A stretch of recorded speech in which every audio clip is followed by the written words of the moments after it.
What up, boys, and welcome back to yet another video. So I've now already done a bunch of videos on these items that was brought back with patch 10.17, and there's still many to go. Now, for those of you that have the 0 to 10 million gold guide, I have attached the spreadsheet, which is like a live spreadsheet to the gold guide, so you guys can check that out daily because I constantly update it with every single removed item that's been brought back to the game and confirmed by myself or someone within my community. And it also says which zone it drops from and which mobs it drops from. So expect that list to keep on growing as we find more items. And there's a lot of really interesting items as well. So if you don't have the gold guide, you can use the discount code the Dragonflight and you'll get it for 50% off using the link in the description.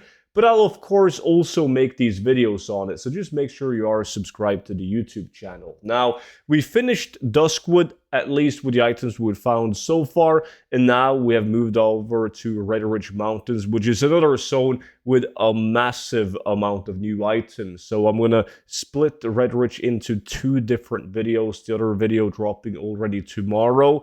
But first, we want to take a look at these Red Ridge mobs, these gnolls down here at this camp. And there's three different mobs at this camp. You have the Red Ridge Mongrel, you have the Brute mobs, and then you also have the Red Ridge Trasher mobs. And they drop different items.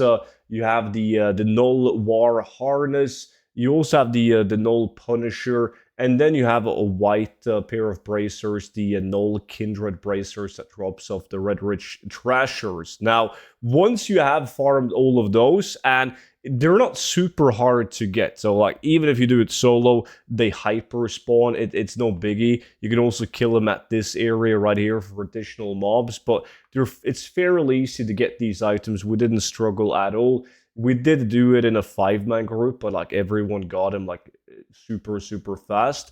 But then you just fly right across the lake. There's some Murlocs over here, but they don't hyper spawn that well. It's just way better to go down here, which actually a viewer told me on my live stream.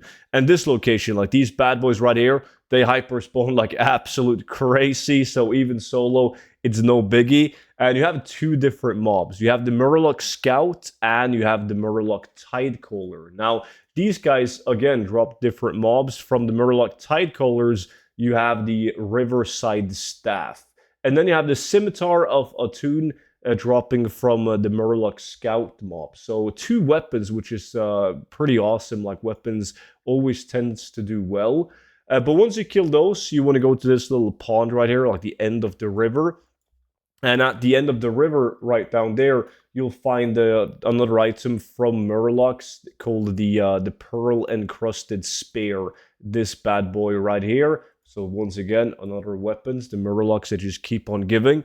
And these guys, the Murloc Nightcrawlers, they hyper spawn like crazy. It's just important to kill the two guys patrolling up and down the road as well, because once you have those mobs down, all of these guys standing by the lake will hyper spawn like absolute crazy. You notice how I killed everything. The guy patrolling spawned again. And then you have another guy spawning, and then they will just start spawning down at the lake as well. So it's super easy, again, to get this spear as well. So even when you're solo, don't have to rely on a group or anyone else, and you'll still manage to get this weapon relatively easy. And that was pretty much it for today's video. Tomorrow's video with the rest of the Red Ridge items is going to contain more mobs and also more items. So make sure you are subscribed to the YouTube channel for that. Or you can always check out the 0 to 10 million gold guide, which is posted down below in the description, together with the VIP Discord that gives you access to all of my YouTube videos before they go live on YouTube. There's also exclusive content such as gold making tips, investments, spreadsheets, and much more. So make sure to check that out. Thank you guys so much for watching, and I'll see you all back in at tomorrow's video. But until then, bye-bye.